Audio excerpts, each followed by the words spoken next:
अथ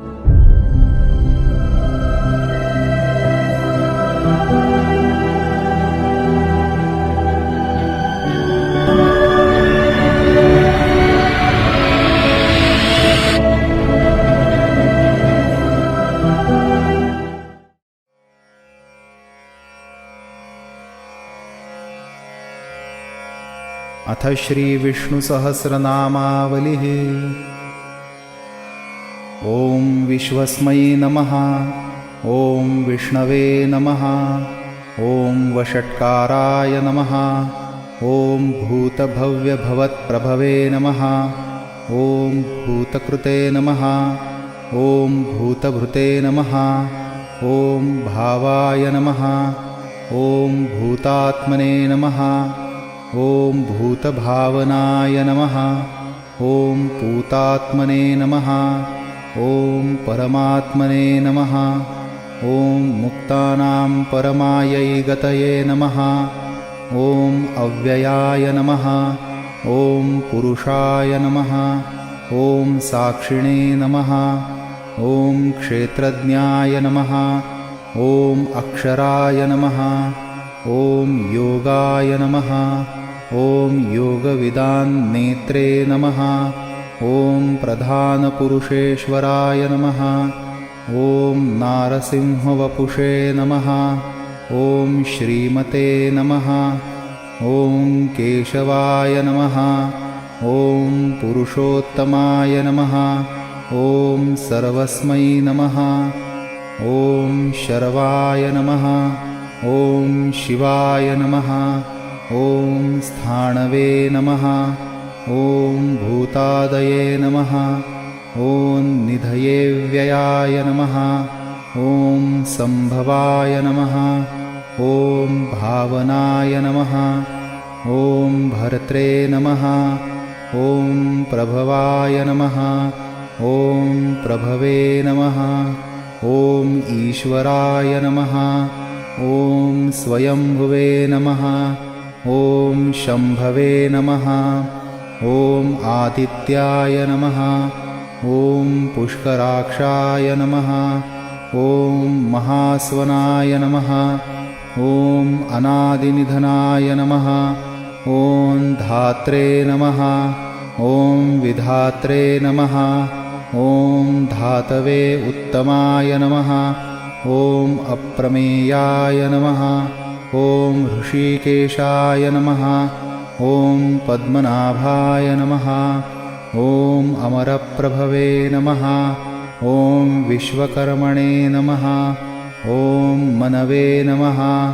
ॐ त्वष्ट्रे नमः। ॐ स्थविष्ठाय नमः। ॐ स्थविराय ध्रुवाय नमः। ॐ अग्राह्याय नमः। ॐ शाश्वताय नमः। ॐ कृष्णाय नमः। ॐ लोहिताक्षाय नमः। ॐ प्रतर्दनाय नमः। ॐ प्रभूताय नमः। ॐ त्रिककुब्धाम्ने नमः। ॐ पवित्राय नमः। ॐ मङ्गलपराय नमः। ॐ ईशानाय नमः। ॐ प्राणदाय नमः। ॐ प्राणाय नमः। ॐ ज्येष्ठाय नमः। ॐ श्रेष्ठाय नमः। ॐ प्रजापतये नमः। ॐ हिरण्यगर्भाय नमः। ॐ भूगर्भाय नमः। ॐ माधवाय नमः। ॐ मधुसूदनाय नमः। ॐ ईश्वराय नमः। ॐ विक्रमिणे नमः। ॐ धन्विने नमः। ॐ मेधाविने नमः। ॐ विक्रमाय नमः। ॐ क्रमाय नमः। ॐ अनुत्तमाय नमः। ॐ दुराधर्षाय नमः। ॐ कृतज्ञाय नमः। ॐ कृतये नमः। ॐ आत्मवते नमः। ॐ सुरेशाय नमः। ॐ शरणाय नमः। ॐ शर्मणे नमः। ॐ विश्वरेतसे नमः। ॐ प्रजाभवाय नमः। ॐ अह्ने नमः। ॐ संवत्सराय नमः। ॐ व्यालाय नमः ॐ प्रत्ययाय नमः ॐ सर्वदर्शनाय नमः ॐ अजाय नमः ॐ सर्वेश्वराय नमः ॐ सिद्धाय नमः ॐ सिद्धये नमः ॐ सर्वादये नमः ॐ अच्युताय नमः ॐ वृषाकपये नमः ॐ अमेयात्मने नमः ॐ सर्वयोगविनिसृताय नमः ॐ वसवे नमः ॐ वसुमनसे नमः ॐ सत्याय नमः ॐ समात्मने नमः ॐ असंमिताय नमः ॐ समाय नमः ॐ अमोघाय नमः ॐ पुण्डरीकाक्षाय नमः ॐ वृषकर्मणे नमः ॐ वृषाकृतये नमः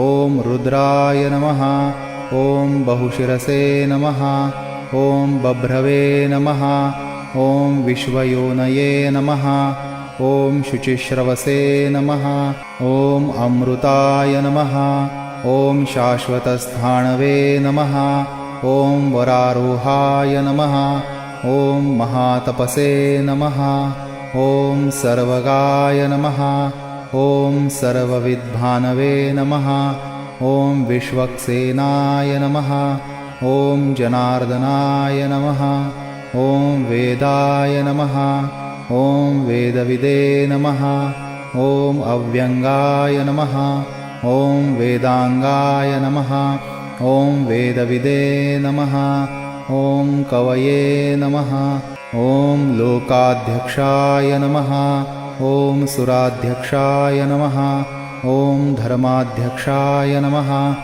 ॐ कृताकृताय नमः ॐ चतुरात्मने नमः ॐ चतुर्व्यूहाय नमः ॐ चतुर्दंष्ट्राय नमः ॐ चतुर्भुजाय नमः ॐ भ्राजिष्णवे नमः ॐ भोजनाय नमः ॐ भोक्त्रे नमः ॐ सहिष्णवे नमः ॐ जगदादिजाय नमः ॐ अनघाय नमः ॐ विजयाय नमः ॐ जेत्रे नमः ॐ विश्वयोनये नमः ॐ पुनर्वसवे नमः ॐ उपेन्द्राय नमः ॐ वामनाय नमः ॐ प्रांशवे नमः ॐ अमोघाय नमः ॐ शुचये नमः ॐ ऊर्जिताय नमः ॐ अतीन्द्राय नमः ॐ संग्रहाय नमः ॐ सर्गाय नमः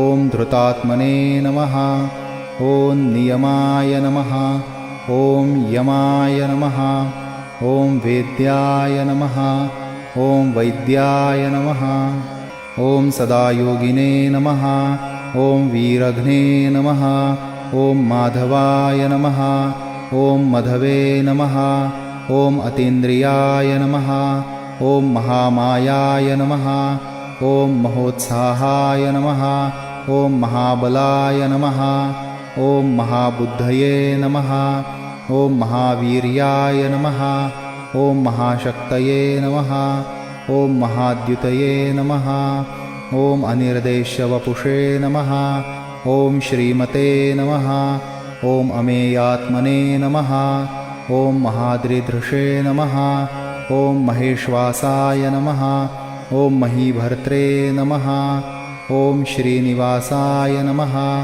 ॐ सताङ्गतये नमः ॐ अनिरुद्धाय नमः ॐ सुरानन्दाय नमः ॐ गोविन्दाय नमः ॐ गोविदाम्पतये नमः ॐ मरीचये नमः ॐ दमनाय नमः ॐ हंसाय नमः ॐ सुपर्णाय नमः ॐ भुजगोत्तमाय नमः ॐ हिरण्यनाभाय नमः ॐ सुतपसे नमः ॐ पद्मनाभाय नमः ॐ प्रजापतये नमः ॐ अमृत्यवे नमः ॐ सर्वदृशे नमः ॐ सिंहाय नमः ॐ सन्धात्रे नमः ॐ सन्धिमते नमः ॐ स्थिराय नमः ॐ अजाय नमः ॐ दुर्मर्षणाय नमः। ॐ शास्ते नमः। ॐ विश्रुतात्मने नमः। ॐ सुरारिघ्ने नमः। ॐ गुरवे नमः। ॐ गुरुतमाय नमः। ॐ धाम्ने नमः। ॐ सत्याय नमः। ॐ सत्यपराक्रमाय नमः। ॐ निमिषाय नमः। ॐ अनिमिषाय नमः। ॐ स्रग्विणे नमः। ॐ वाचस्पतये उदारधिये नमः। ॐ अग्रण्ये नमः। ॐ ग्रामण्ये नमः। ॐ श्रीमते नमः। ॐ न्यायाय नमः। ॐ नेत्रे नमः। ॐ समीरणाय नमः। ॐ सहस्रमूर्ध्ने नमः। ॐ विश्वात्मने नमः। ॐ सहस्राक्षाय नमः। ॐ सहस्रपदे नमः। ॐ आवर्तनाय नमः। ॐ निवृत्तात्मने नमः। ॐ संवृताय नमः। ॐ सम्प्रमर्दनाय नमः। ॐ अहस्संवर्तकाय नमः। ॐ वह्नये नमः। ॐ अनिलाय नमः। ॐ धरणीधराय नमः। ॐ सुप्रसादाय नमः। ॐ प्रसन्नात्मने नमः। ॐ विश्वधृषे नमः। ॐ विश्वभुजे नमः। ॐ विभवे नमः। ॐ सत्कर्त्रे नमः। ॐ सत्कृताय नमः। ॐ साधवे नमः। ॐ जह्नवे नमः। ॐ नारायणाय नमः। ॐ नराय नमः। ॐ असङ्ख्येयाय नमः। ॐ अप्रमेयात्मने नमः। ॐ विशिष्टाय नमः। ॐ शिष्टकृते नमः। ॐ शुचये नमः। ॐ सिद्धार्थाय नमः। ॐ सिद्धसङ्कल्पाय नमः। ॐ सिद्धिदाय नमः। ॐ सिद्धिसाधनाय नमः। ॐ वृषाहिने नमः। ॐ वृषभाय नमः। ॐ विष्णवे नमः। ॐ वृषपर्वणे नमः। ॐ वृषोदराय नमः। ॐ वर्धनाय नमः। ॐ वर्धमानाय नमः। ॐ विविक्ताय नमः। ॐ श्रुतिसागराय नमः। ॐ सुभुजाय नमः। ॐ दुर्धराय नमः। ॐ वाग्मिने नमः। ॐ महेन्द्राय नमः। ॐ वसुदाय नमः। ॐ वसवे नमः। ॐ नैकरूपाय नमः। ॐ बृहद्रूपाय नमः। ॐ शिपिविष्टाय नमः। ॐ प्रकाशनाय नमः। ॐ ओजस्तेजोद्युतिधराय नमः। ॐ प्रकाशात्मने नमः। ॐ प्रतापनाय नमः। ॐ रुद्धाय नमः। ॐ स्पष्टाक्षराय नमः। ॐ मन्त्राय नमः। ॐ चन्द्रांशवे नमः। ॐ भास्करद्युतये नमः। ॐ अमृतांशुद्भवाय नमः। ॐ भानवे नमः। ॐ शशबिन्दवे नमः। ॐ सुरेश्वराय नमः। ॐ औषधाय नमः। ॐ जगतस्सेतवे नमः। ॐ सत्यधर्मपराक्रमाय नमः। ॐ भूतभव्यभवन्नाथाय नमः। ॐ पवनाय नमः। ॐ पावनाय नमः। ॐ अनलाय नमः। ॐ कामघ्ने नमः। ॐ कामकृते नमः। ॐ कान्ताय नमः। ॐ कामाय नमः। ॐ कामप्रदाय नमः। ॐ प्रभवे नमः। ॐ युगादिकृते नमः। ॐ युगावर्ताय नमः। ॐ नैकमायाय नमः। ॐ महाशनाय नमः। ॐ अदृश्याय नमः। ॐ अव्यक्तरूपाय नमः। ॐ सहस्रजिते नमः। ॐ अनन्तजिते नमः। ॐ इष्टाय नमः। ॐ अविशिष्टाय नमः। ॐ शिष्टेष्टाय नमः। ॐ शिखण्डिने नमः। ॐ नहुषाय नमः। ॐ वृषाय नमः। ॐ क्रोधग्ने नमः। ॐ क्रोधकृत्कर्त्रे नमः। ॐ विश्वबाहवे नमः। ॐ महीधराय नमः। ॐ अच्युताय नमः। ॐ प्रथिताय नमः। ॐ प्राणाय नमः। ॐ प्राणदाय नमः। ॐ वासवानुजाय नमः। ॐ अपान्निधये नमः। ॐ अधिष्ठानाय नमः। ॐ अप्रमत्ताय नमः। ॐ प्रतिष्ठिताय नमः। ॐ स्कन्दाय नमः। ॐ स्कन्दधराय नमः। ॐ धुर्याय नमः। ॐ वरदाय नमः। ॐ वायुवाहनाय नमः। ॐ वासुदेवाय नमः। ॐ बृहद्भानवे नमः। ॐ आदिदेवाय नमः। ॐ पुरन्दराय नमः। ॐ अशोकाय नमः। ॐ तारणाय नमः। ॐ ताराय नमः। ॐ शूराय नमः। ॐ शौरये नमः।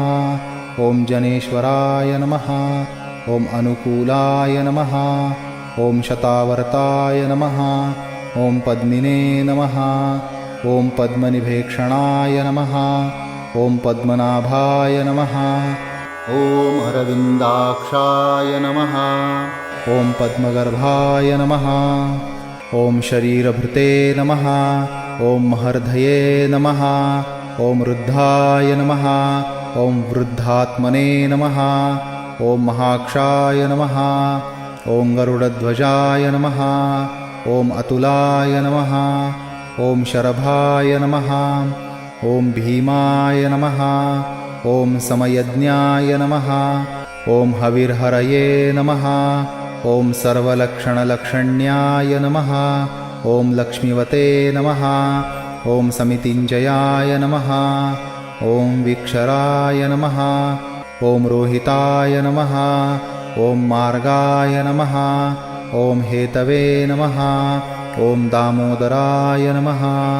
ॐ सहाय नमः। ॐ महीधराय नमः। ॐ महाभागाय नमः। ॐ वेगवते नमः। ॐ अमिताशनाय नमः। ॐ उद्भवाय नमः। ॐ क्षोभणाय नमः। ॐ देवाय नमः। ॐ श्रीगर्भाय नमः। ॐ परमेश्वराय नमः। ॐ करणाय नमः। ॐ कारणाय नमः। ॐ कर्त्रे नमः। ॐ विकर्त्रे नमः। ॐ गहनाय नमः। ॐ गुहाय नमः। ॐ व्यवसायाय नमः। ॐ व्यवस्थानाय नमः। ॐ संस्थानाय नमः। ॐ स्थानदाय नमः। ॐ ध्रुवाय नमः। ॐ परर्धये नमः। ॐ परमस्पष्टाय नमः। ॐ तुष्टाय नमः। ॐ पुष्टाय नमः। ॐ शुभेक्षणाय नमः। ॐ रामाय नमः। ॐ विरामाय नमः। ॐ विरजसे नमः। ॐ मार्गाय नमः। ॐ नेयाय नमः। ॐ नयाय नमः। ॐ अनयाय नमः। ॐ वीराय नमः। ॐ शक्तिमतां श्रेष्ठाय नमः। ॐ धर्माय नमः। ॐ धर्मविदुत्तमाय नमः। ॐ वैकुण्ठाय नमः। ॐ पुरुषाय नमः। ॐ प्राणाय नमः। ॐ प्राणदाय नमः। ॐ प्रणवाय नमः। ॐ पृथवे नमः। ॐ हिरण्यगर्भाय नमः। ॐ शत्रुघ्नाय नमः। ॐ व्याप्ताय नमः। ॐ वायवे नमः। ॐ अधोक्षजाय नमः। ॐ ऋतवे नमः। ॐ सुदर्शनाय नमः। ॐ कालाय नमः। ॐ परमेष्ठिने नमः। ॐ परिग्रहाय नमः। ॐ उग्राय नमः। ॐ संवत्सराय नमः। ॐ दक्षाय नमः। ॐ विश्रामाय नमः। ॐ विश्वदक्षिणाय नमः। ॐ विस्ताराय नमः।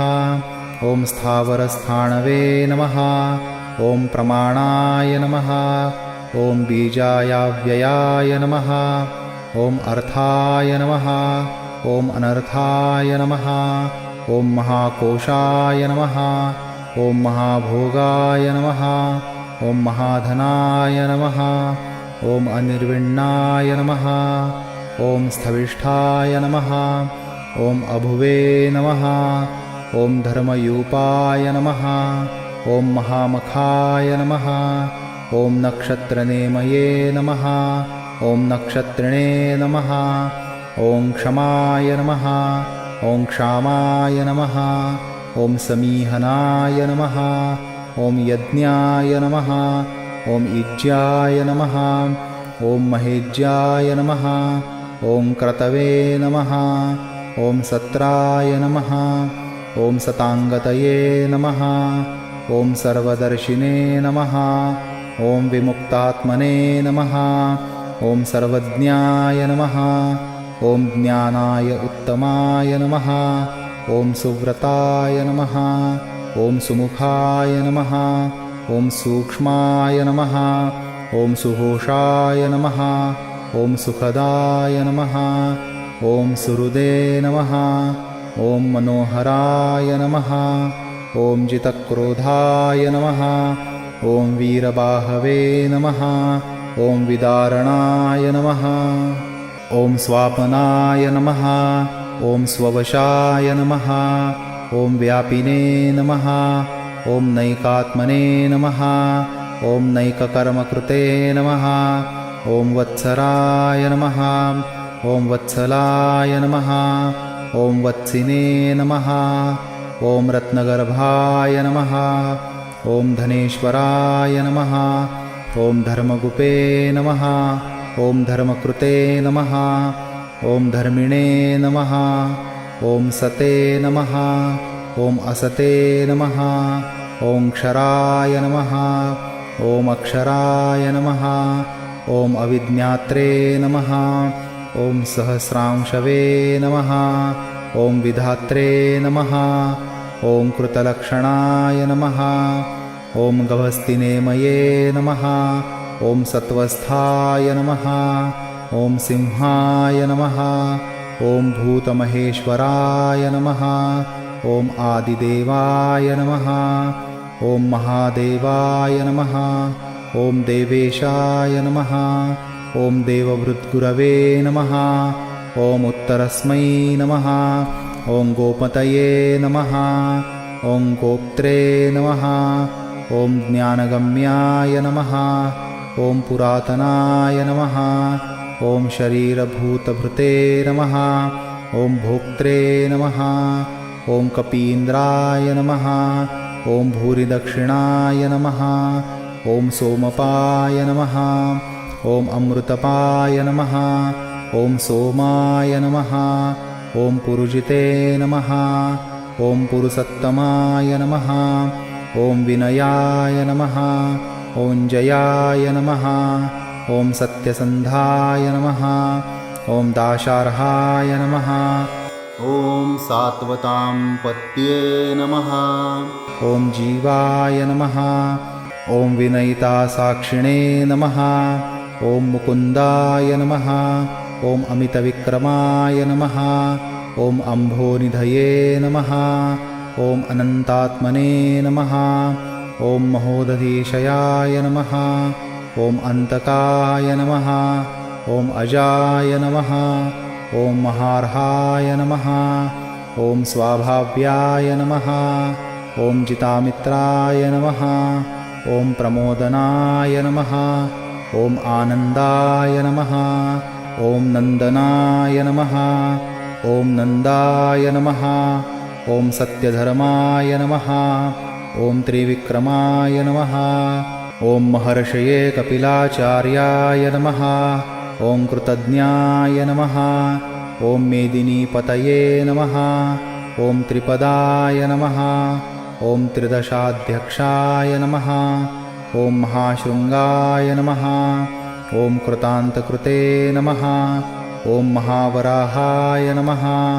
ॐ गोविन्दाय नमः। ॐ सुषेणाय नमः। ॐ कनकाङ्गदिने नमः। ॐ गुह्याय नमः। ॐ गभीराय नमः। ॐ गहनाय नमः। ॐ गुप्ताय नमः। ॐ चक्रगदाधराय नमः। ॐ वेधसे नमः। ॐ स्वाङ्गाय नमः। ॐ अजिताय नमः। ॐ कृष्णाय नमः। ॐ दृढाय नमः। ॐ सङ्कर्षणायाच्युताय नमः। ॐ वरुणाय नमः ॐ वारुणाय नमः ॐ वृक्षाय नमः ॐ पुष्कराक्षाय नमः ॐ महामनसे नमः ॐ भगवते नमः ॐ भगघ्ने नमः ॐ आनन्दिने नमः ॐ वनमालिने नमः ॐ हलायुधाय नमः ॐ आदित्याय नमः ॐ ज्योतिरादित्याय नमः ॐ सहिष्णवे नमः ॐ गतिसत्तमाय नमः ॐ सुधन्वने नमः ॐ खण्डपरशवे नमः ॐ दारुणाय नमः ॐ द्रविणप्रदाय नमः ॐ दिविस्पृशे नमः ॐ सर्वदृग्व्यासाय नमः ॐ वाचस्पतये अयोनिजाय नमः ॐ त्रिसाम्ने नमः ॐ सामगाय नमः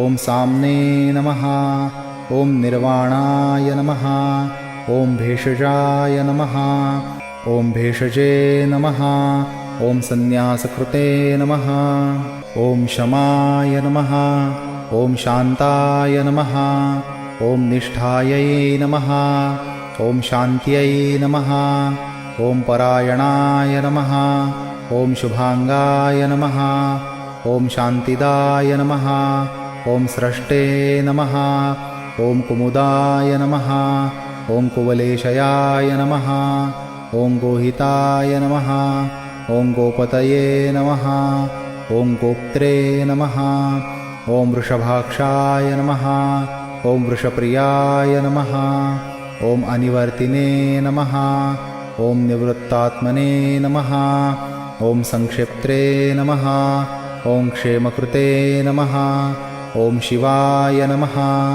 ॐ श्रीवत्सवक्षसे नमः ॐ श्रीवासाय नमः ॐ श्रीपतये नमः ॐ श्रीमतांवराय नमः ॐ श्रीदाय नमः ॐ श्रीशाय नमः ॐ श्रीनिवासाय नमः ॐ श्रीनिधये नमः ॐ श्रीविभावनाय नमः ॐ श्रीधराय नमः ॐ श्रीकराय नमः ॐ श्रेयसे नमः ॐ श्रीमते नमः ॐ लोकत्रयाश्रयाय नमः ॐ स्वक्षाय नमः ॐ स्वङ्गाय नमः ॐ शतानन्दाय नमः ॐ नन्दिने नमः ॐ ज्योतिर्गणेश्वराय नमः ॐ विजितात्मने नमः ॐ अविधेयात्मने नमः ॐ सत्कीर्तये नमः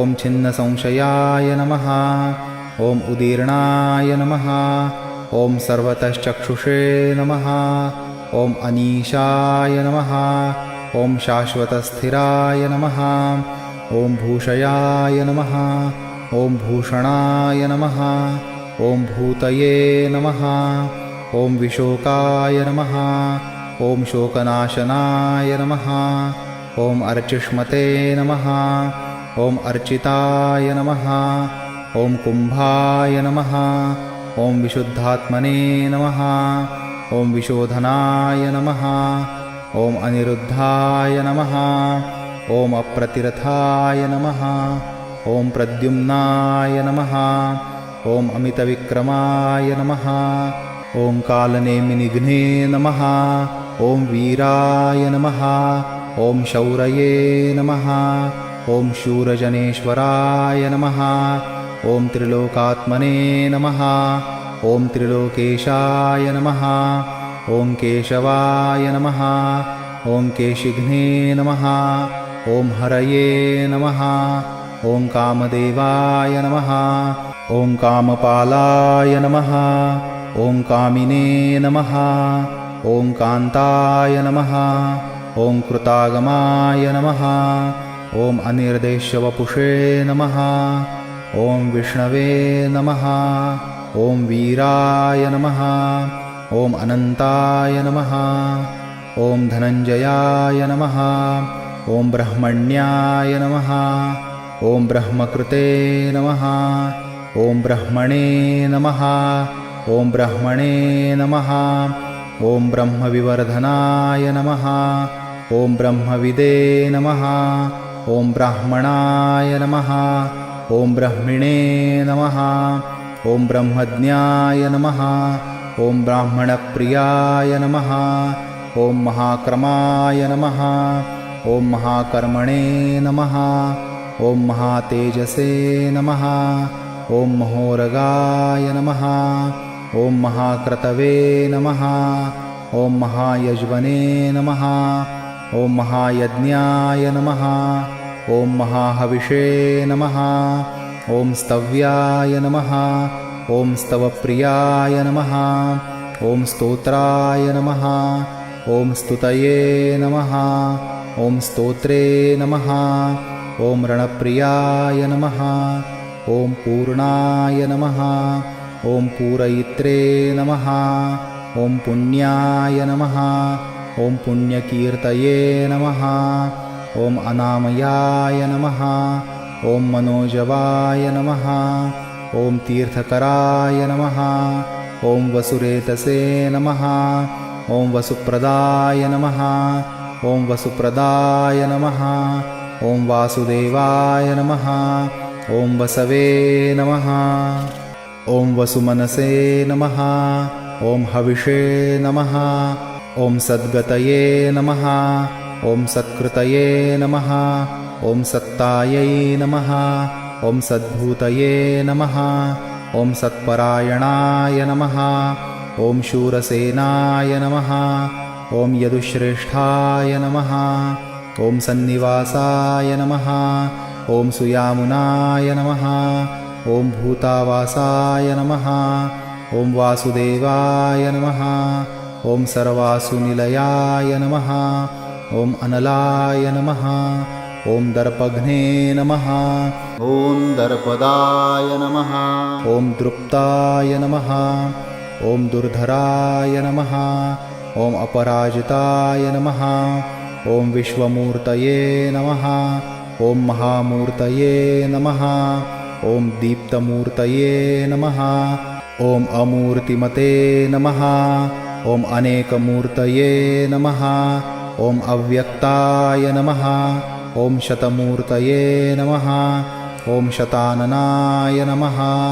ॐ एकस्मै नमः। ॐ नैकाय नमः। ॐ सवाय नमः। ॐ काय नमः। ॐ कस्मै नमः। ॐ यस्मै नमः। ॐ तस्मै नमः। ॐ पदायानुत्तमाय नमः। ॐ लोकबन्धवे नमः। ॐ लोकनाथाय नमः। ॐ माधवाय नमः। ॐ भक्तवत्सलाय नमः। ॐ सुवर्णवर्णाय नमः। ॐ हेमाङ्गाय नमः। ॐ वराङ्गाय नमः। ॐ चन्दनाङ्गदिने नमः। ॐ वीरघ्ने नमः। ॐ विषमाय नमः। ॐ शून्याय नमः। ॐ घृताशिषे नमः। ॐ अचलाय नमः। ॐ चलाय नमः। ॐ अमानिने नमः। ॐ मानदाय नमः। ॐ मान्याय नमः। ॐ लोकस्वामिने नमः। ॐ त्रिलोकधृषे नमः। ॐ सुमेधसे नमः। ॐ मेधजाय नमः। ॐ धन्याय नमः। ॐ सत्यमेधसे नमः। ॐ धराधराय नमः। ॐ तेजोवृषाय नमः। ॐ द्युतिधराय नमः। ॐ सर्वशस्त्रभृतांवराय नमः। ॐ प्रग्रहाय नमः। ॐ निग्रहाय नमः। ॐ व्यग्राय नमः। ॐ नैकशृङ्गाय नमः। ॐ गदाग्रजाय नमः। ॐ चतुर्मूर्तये नमः। ॐ चतुर्बाहवे नमः। ॐ चतुर्व्यूहाय नमः। ॐ चतुर्गतये नमः। ॐ चतुरात्मने नमः। ॐ चतुर्भावाय नमः। ॐ चतुर्वेदविदे नमः। ॐ एकपदे नमः। ॐ समावर्ताय नमः। ॐ अनिवृत्तात्मने नमः। ॐ दुर्जयाय नमः। ॐ दुरतिक्रमाय नमः। ॐ दुर्लभाय नमः। ॐ दुर्गमाय नमः।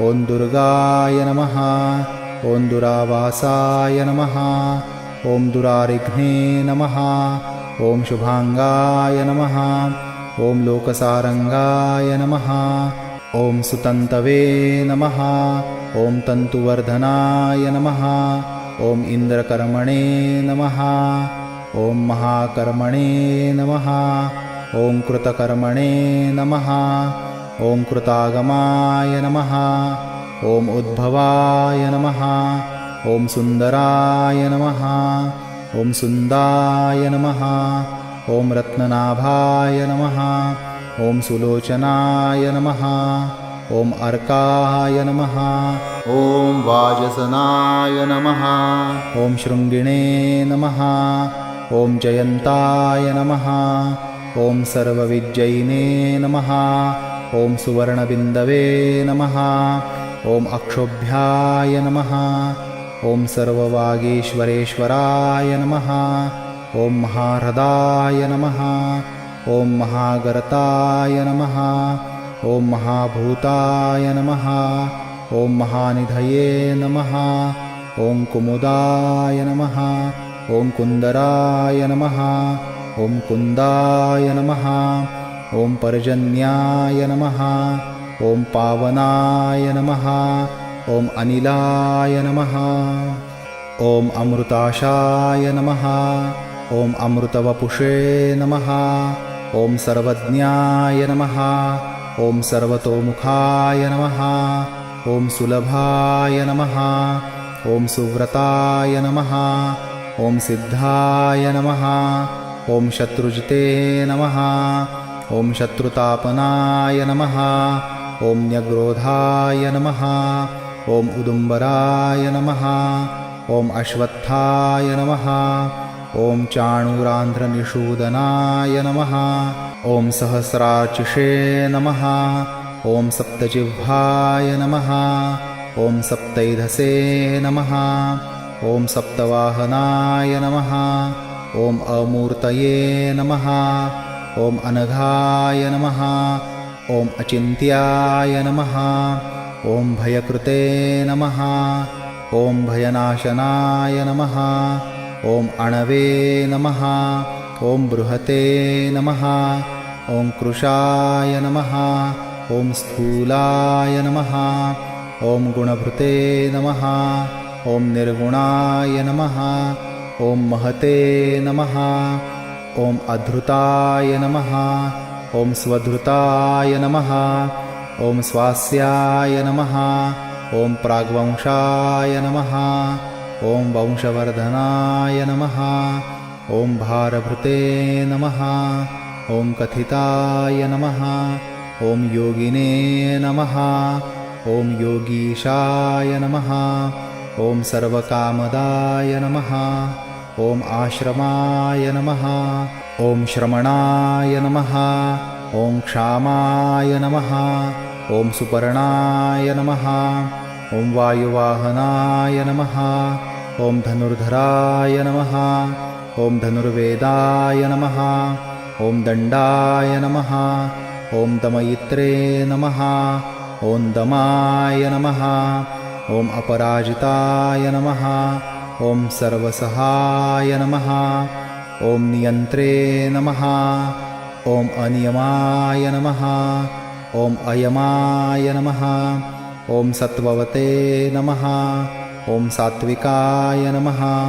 ॐ सत्याय नमः ॐ सत्यधर्मपरायणाय नमः ॐ अभिप्रायाय नमः ॐ प्रियार्हाय नमः ॐ अर्हाय नमः ॐ प्रियकृते नमः ॐ प्रीतिवर्धनाय नमः ॐ विहायसगतये नमः ॐ ज्योतिषे नमः ॐ सुरुचये नमः ॐ हुतभुजे नमः ॐ विभवे नमः ॐ रवये नमः ॐ विरोचनाय नमः ॐ सूर्याय नमः ॐ सवित्रे नमः ॐ रविलोचनाय नमः ॐ अनन्ताय नमः ॐ हुतभुजे नमः ॐ भोक्त्रे नमः ॐ सुखदाय नमः। ॐ नैकजाय नमः। ॐ अग्रजाय नमः। ॐ अनिर्विण्णाय नमः। ॐ सदामर्षिणे नमः। ॐ लोकाधिष्ठानाय नमः। ॐ अद्भुताय नमः। ॐ सनाते नमः। ॐ सनातनतमाय नमः। ॐ कपिलाय नमः। ॐ कपये नमः। ॐ अप्ययाय नमः। ॐ स्वस्तिदाय नमः। ॐ स्वस्तिकृते नमः। ॐ स्वस्तये नमः। ॐ स्वस्तिभुजे नमः। ॐ स्वस्तिदक्षिणाय नमः। ॐ अरौद्राय नमः। ॐ कुण्डलिने नमः। ॐ चक्रिणे नमः। ॐ विक्रमिणे नमः। ॐ ऊर्जितशासनाय नमः। ॐ शब्दातिगाय नमः। ॐ शब्दसहाय नमः। ॐ शिशिराय नमः। ॐ शर्वरीकराय नमः। ॐ अक्रूराय नमः। ॐ पेशलाय नमः। ॐ दक्षाय नमः। ॐ दक्षिणस्यै नमः। ॐ क्षमिणाम्बराय नमः। ॐ विद्वत्तमाय नमः। ॐ वीतभयाय नमः। ॐ पुण्यश्रवणकीर्तनाय नमः। ॐ उत्तारणाय नमः। ॐ दुष्कृतिघ्ने नमः। ॐ पुण्याय नमः। ॐ दुःस्वप्ननाशनाय नमः। ॐ वीरघ्ने नमः। ॐ रक्षणाय नमः। ॐ सद्भ्यो नमः। ॐ जीवनाय नमः। ॐ पर्यवस्थिताय नमः। ॐ अनन्तरूपाय नमः। ॐ अनन्तश्रिये नमः। ॐ जितमन्यवे नमः। ॐ भयापहाय नमः। ॐ चतुरस्राय नमः। ॐ गभीरात्मने नमः। ॐ विदिशाय नमः। ॐ व्यादिशाय नमः। ॐ दिशाय नमः। ॐ अनादये नमः। ॐ भूर्भुवे नमः। ॐ लक्ष्म्यै नमः। ॐ सुवीराय नमः। ॐ रुचिराङ्गदाय नमः। ॐ जननाय नमः। ॐ जनजन्मादये नमः। ॐ भीमाय नमः। ॐ भीमपराक्रमाय नमः। ॐ आधारनिलयाय नमः। ॐ अधात्रे नमः। ॐ पुष्पहासाय नमः। ॐ प्रजागराय नमः। ॐ ऊर्ध्वगाय नमः। ॐ सत्पथाचाराय नमः। ॐ प्राणदाय नमः। ॐ प्रणवाय नमः। ॐ पणाय नमः। ॐ प्रमाणाय नमः।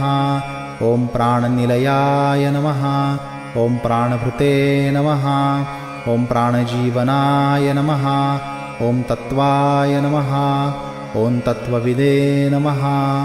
ॐ एकात्मने नमः। ॐ जन्ममृत्युजरातिगाय नमः। ॐ भूर्भुवस्वस्तरवे नमः।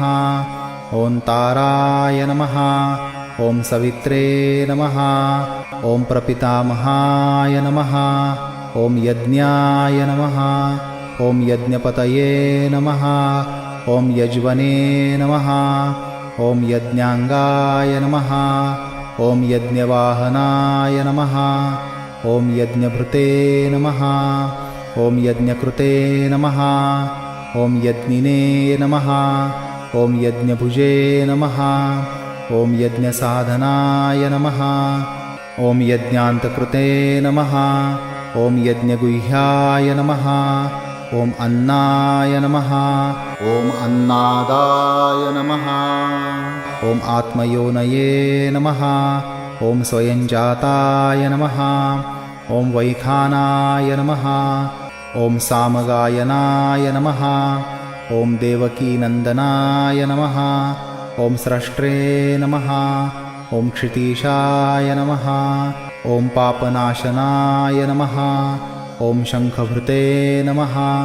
ॐ नन्दकिने नमः। ॐ चक्रिणे नमः। ॐ शार्ङ्गधन्वने नमः। ॐ गदाधराय नमः। ॐ रथाङ्गपाणये नमः। ॐ अक्षोभ्याय नमः। ॐ सर्वप्रहरणायुधाय नमः। ॐ नम इति हरये नमः, हरये नमः, हरये नमः।